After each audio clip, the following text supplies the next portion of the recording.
Hello and welcome to the old Fliers. Fossil fuels power the majority of aircraft. The majority use conventional avgas or Jet A fuel. Jet A fuel is usually only available at major airports. Today we're going to look at another fuel that you may never come across. Before then, here is a list of the many other fuels that service specific needs. Jet A1, as we mentioned, most widely used globally. Freezing point -47°C.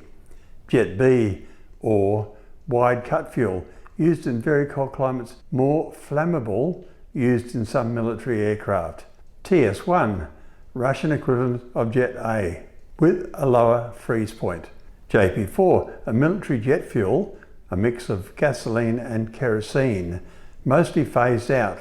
JP5, high flash point fuel for US Navy carrier-based aircraft. JP8, NATO standard military fuel similar to Jet A1 with additives. Avgas 100LL or low lead, most common for small piston engine aircraft.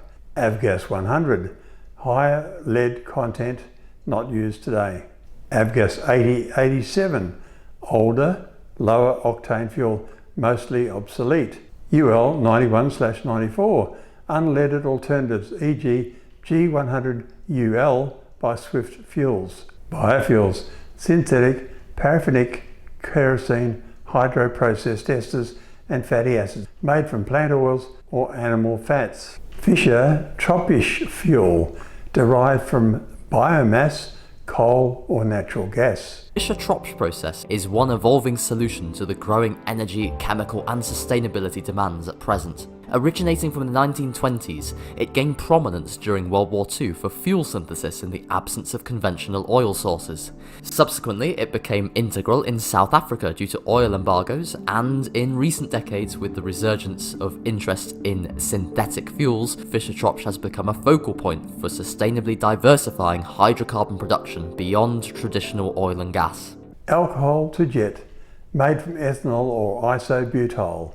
Synthetic aromatic kerosene, blended with synthetic paraffinic kerosene for full compatibility. Power to liquid e-fuels, a synthetic fuel made from carbon dioxide and hydrogen using renewable energy. Hydrogen as a fuel, tested in experimental and future aircraft, liquid or gaseous form. Liquid hydrogen, used in some prototypes, e.g. the Airbus 0E concept.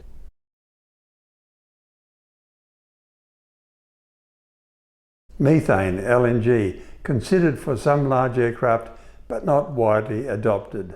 I bet you didn't think there were so many fuels. Each of these fuels has a distinct energy density. The higher the energy density of a system or material, the greater the amount of energy it has stored. A Qantas Boeing 7879 Dreamliner can fly the 9,010 miles between Perth and London, burning most of the 110,000 litres of Jet A it carries. 1 litre of Jet A equates to 34.7 megajoules, so the Dreamliner takes off with a 3.817 million megajoules to use. That is nowhere near the 250 million megajoules that a SpaceX Falcon 9 rocket requires to launch into space. 9, 8, 7, 6, 5, 4, 3, 2, 1. And liftoff of the Falcon 9 and upgraded cargo Dragon, the first cargo capsule to dock to the International Space Station. Stage 1 propulsion is now.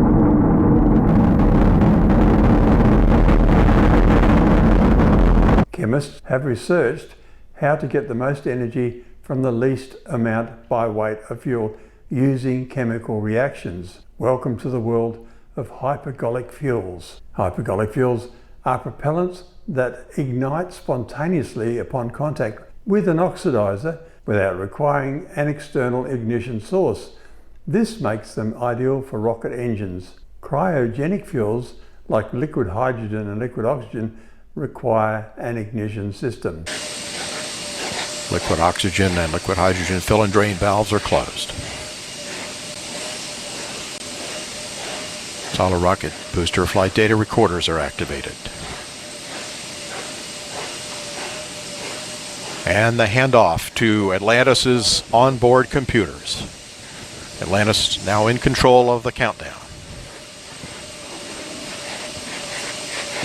20. Firing chain is armed. Sound suppression water system activated.